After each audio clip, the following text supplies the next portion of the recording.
My name is Marcia Robinson, and we are recording an oral history with Nita Driscoll as part of the Sweet MUMories Oral History Project to mark the 50th anniversary of the Miami University Middletown campus.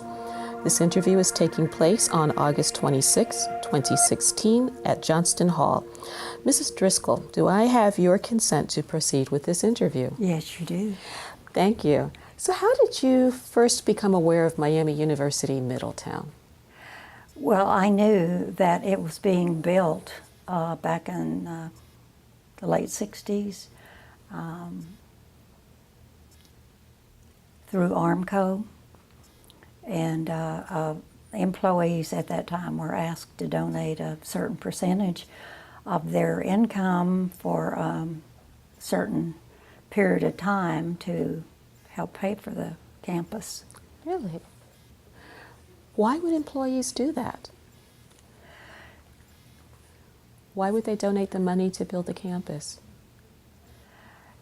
They felt that there was a need for it in Middletown, and they were very happy to do it because a lot of them had children that would have probably never gotten to college had they not had the campus here. You mentioned being at Armco. Can you tell us a little bit of your time there? Well, I retired from Armco with almost 29 years. I was an occupational health nurse. And how did you get to be an occupational health nurse? I asked for the job and they gave it to me. Well, that's one way to do it. Where did you get your training for the job? I was a head nurse for a company in St. Louis, and when I moved to Middletown, I got a job at Armco as an occupational health nurse. Did you grow up in Middletown? I grew up in Arkansas. You're from Arkansas, all right. Well, that's a question. So you transferred here to Middletown, or how did you go from Arkansas to Middletown?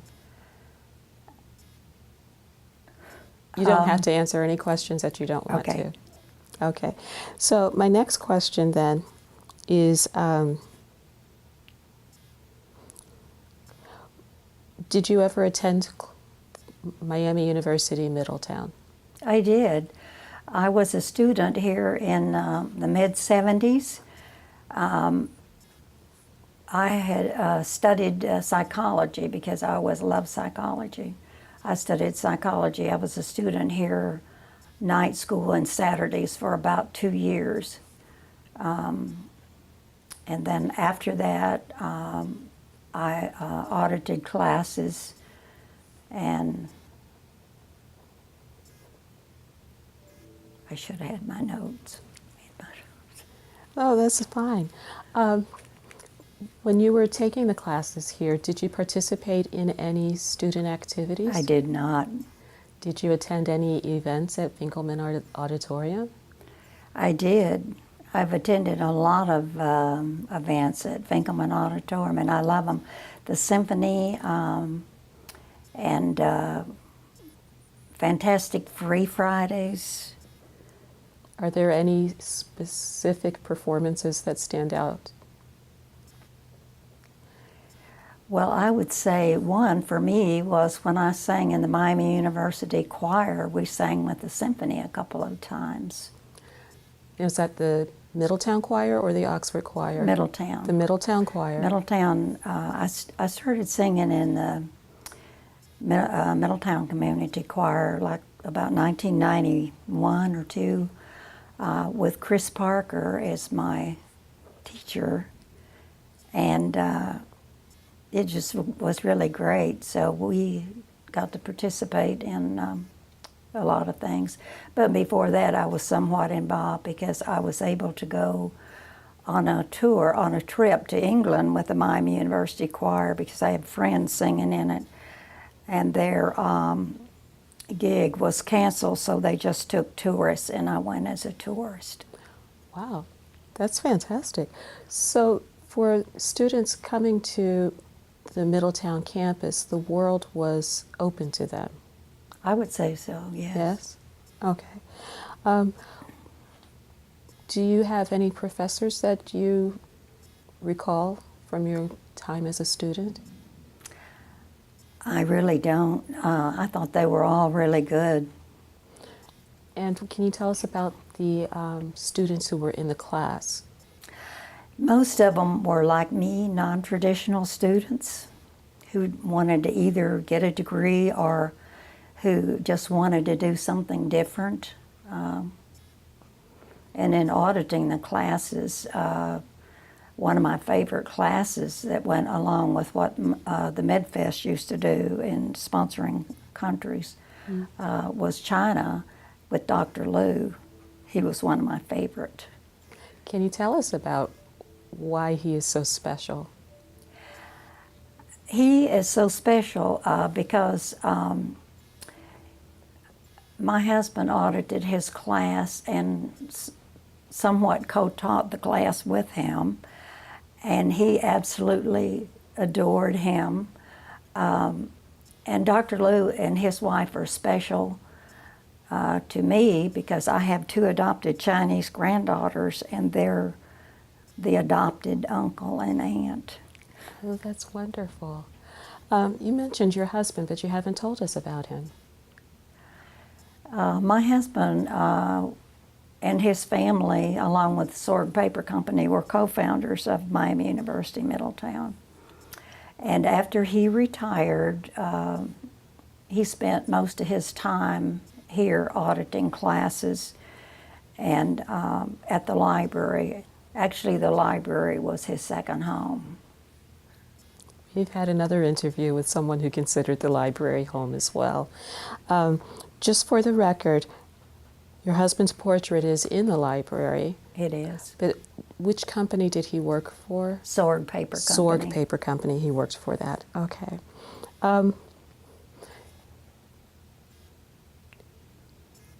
When did you arrive in Middletown? What decade? In the late 60s. In the late 60s. So the campus was already open when you had arrived? Basically, Okay. yes. Do you recall any campaigns to add any additional buildings to the campus, or how the campus has grown? Well, Finkelman Auditorium wasn't built when the basic campus was built. And then the Miriam G. Knoll Foundation was added recently, not too many years ago. Okay. One of the people who drove the building of this campus, usually we talk about the men, but there's a woman who was part of this, and her name was Evelyn Day. And I don't know if you can share any stories about Miss Day. Do you remember her? I remember her vaguely, but I was not personally acquainted with her. But did you remember seeing her at work or anything? Okay. And then my next question, as we go through this, I've met you many times on campus before this interview. Could you talk to us about some of those places where we've met and some of the activities that you participate in here at MUM? Well, I really enjoy the lectures at the Verity Lodge, and you were one of the speakers that I really enjoyed. Matter of fact, a couple of times. Thank you. Tell us about the Verity traditions, though, in general. What does that mean to the community of Middletown? That they were great community supporters of just about everything in Middletown. Yeah.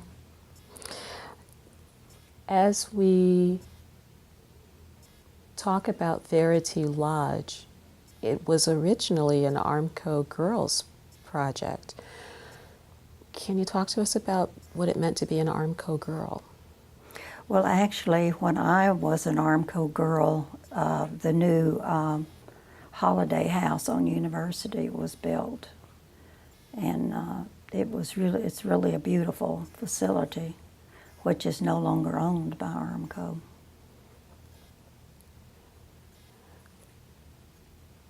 I'm curious that there was a club for female employees. as a women's historian, what kind of activities did the Armco girls participate in? We had like lunches there and dinners and meetings and any other activity that, you know, they wanted to do. Okay. I'd like to go back and talk some more about Dr. Liu. He teaches quite a few classes here. I believe he's been here almost 20 years. So can you talk to us more about what makes him special? Not just to you, but maybe to some of the students. Well, I think he's an excellent professor. And I think you'd have to know a little bit about the background of people like him from China, in that had he stayed in China, he probably would never been able to teach any more than just high school, even though I think he's an exceptional person. But he was allowed to leave China and come to a college in the States to get his PhD, which allowed him to teach at a college level. Okay.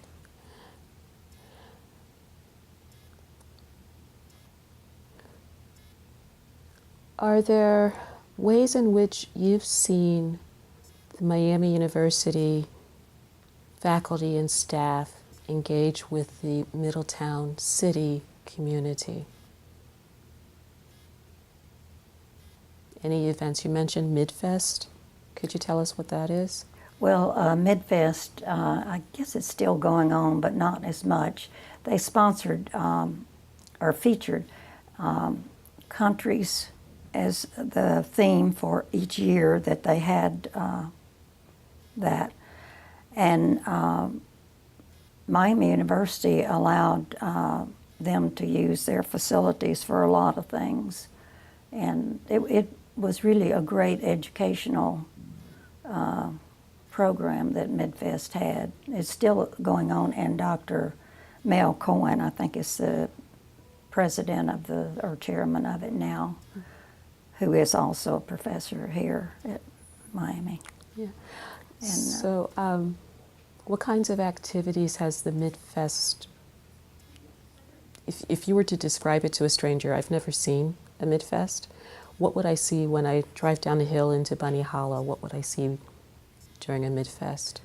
Well, you wouldn't see it in Bunny Hollow. You would see it, in the beginning, it was downtown in front of the city building. They had ethnic food booths, they had ethnic entertainment of all kinds. They had people from that country that they featured that would come and stay, and if you volunteered for MidFest, you could interact or have them as your guest in your home for the time they were here. So it really does connect Middletown to the world on a personal level. Yes, on a global. I'd like to continue with the Armco Girls tradition and the changes to the Verity House, or the lodge where the girls used to meet once the campus opened. Can you tell us about changes in that location and what that meant to the club? I would say the changes from the Verity Lodge to the Holiday House was somewhat short-lived, in that the management at Armco actually took over the Holiday House for business meetings and so forth, seminars and whatever. And so that kind of ousted the Armco women. Then they were women. That actually girls became women. When did that happen? What decade? Because we've only heard girls. I really can't 70s, remember 80s? when it was. Probably whenever that Holiday House was built. Okay. Probably in the 80s, late 70s, early 80s maybe. And then when Armco started cutting back, then they sold it.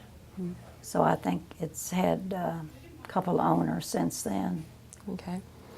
Have you seen any other changes to the building itself? We now call it Verity Lodge. Is there anything about the architecture or the site that you'd like to share with us?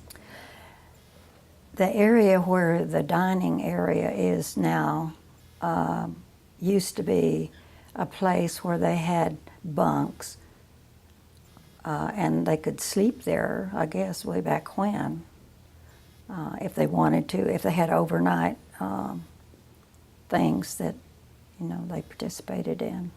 Oh, okay. So now it's gone from there to now hosting public education events, so it's still a social place. It's very social, and we always look forward every year, the American Association of University Women, to having an event there at the beginning of the year. All right. Now, this next question, I'd like to go back to when you were a student. You can answer if you feel like it or not. You said you were a student here in the 70s. It was the time of the Vietnam War. Do you recall any conversations or changes in who was in the classroom, or what were the 70s like on campus?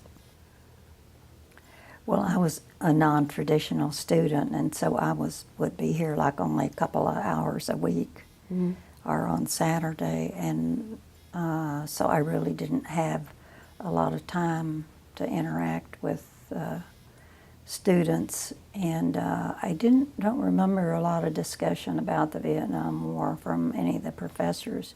I do remember one professor in a course that talked a lot about Auschwitz and the Holocaust. Okay. World War II. That would be, okay. That would be interesting. Are there any other stories about the campus that you would like to share with us today? Well, I really enjoy all the buildings and stuff and the things that they have to offer. It's really nice. All right. Well, I think that's a wonderful place to leave it, that there's connection between the campus and the community, and it's open to people. And I'd like to thank you for your time with us today. Do I have your permission to discontinue the recording? Yes. Thank you very much.